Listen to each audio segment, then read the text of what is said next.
locomotives on the ground. Train cars damage and debris everywhere. This was the story of the Greencastle, Pennsylvania train crash. One time, the AWVR 777 was leaving Greencastle yard with two engines. The leader was AWVR 777 and 767 train cars. 767. And the train had lots of train cars on this train. The grain cars were carrying some sand, coal. The tank cars were carrying chemicals, and they were carrying gas. Coal cars were carrying coal. Some-to-me flat cars carrying logs. A box car carrying explosions in there. And two last train cars were in the back. The train consisted that the train decided to move out the yard with all the train cars. But then the train spots the switch not set correctly. So they had to, then the crew spot that the switch was not set correctly. And soon enough, the AWVR train starts moving around speed at 5 miles per hour. And then the engineer goes to get the switch.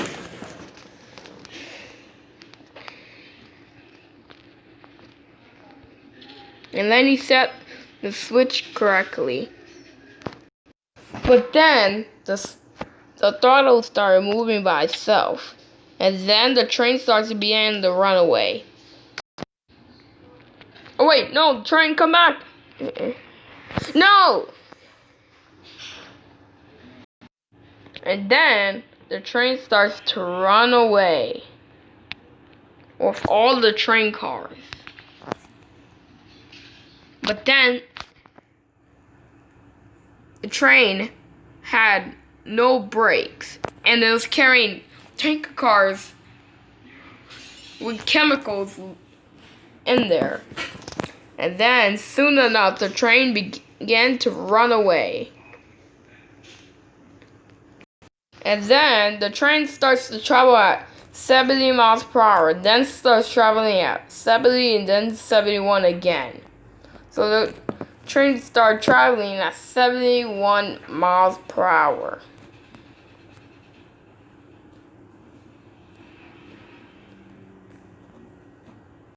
But most likely, the train did not have a third partner with it, which was supposed to have a back engine, but the engineer to the left, he doesn't want the back engine. He thinks that he can do it all by himself.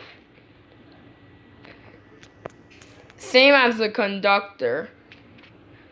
They think they're smart. But then, soon enough, the train starts traveling at 100 miles per hour, and then it hits 110. The train was going very, very, very, very fast. So this is how fast the train was traveling.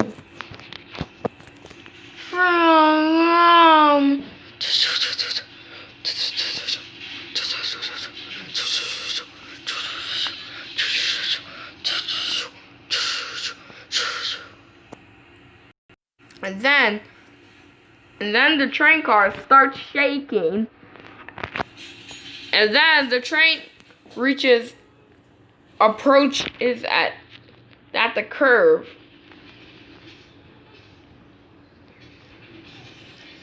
That almost derailed at the curve, like in the movie. But then, soon enough, the train approaches.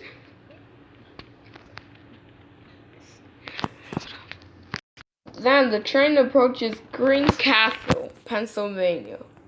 And then the train had no brakes, and then it got, and then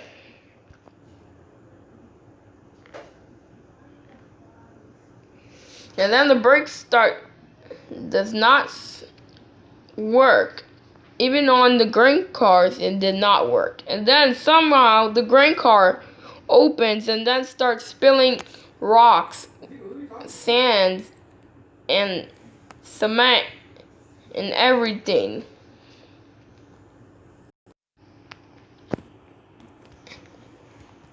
And then the train began to go faster and faster. But then the train starts traveling at 200 miles per hour.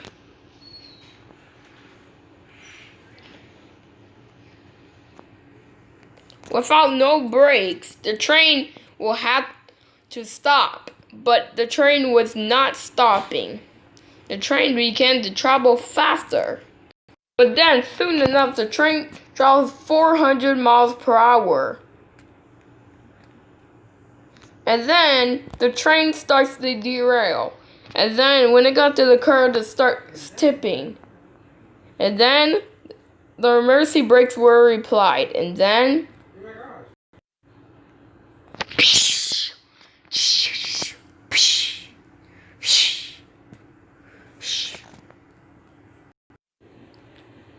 the train cars derailed and spilling sand, rocks, and cement and coal everywhere. And then the train goes car after car. And then one tanker car also went flying right in the air and getting crushed by train cars and then explodes.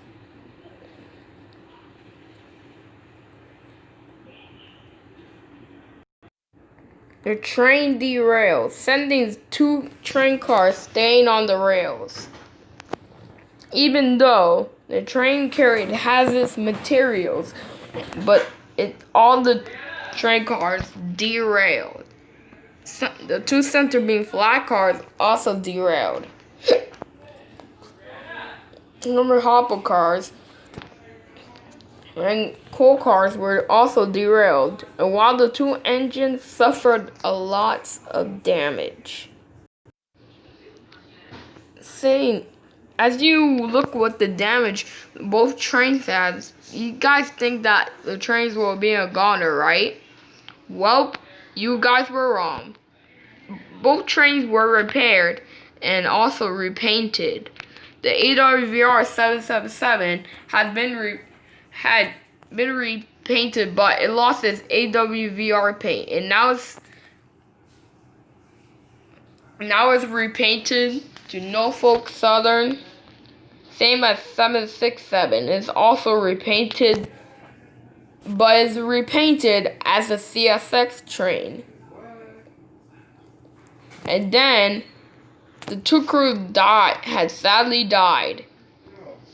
And now cleanup took 2 weeks. And then in the end, everything has been back to normal. So this was a runaway train and train crash. 23 years later. And this was the end of the train crash. Hopefully you guys enjoyed. Make sure to like and subscribe, and I'll see you guys next time. Peace out. Bye.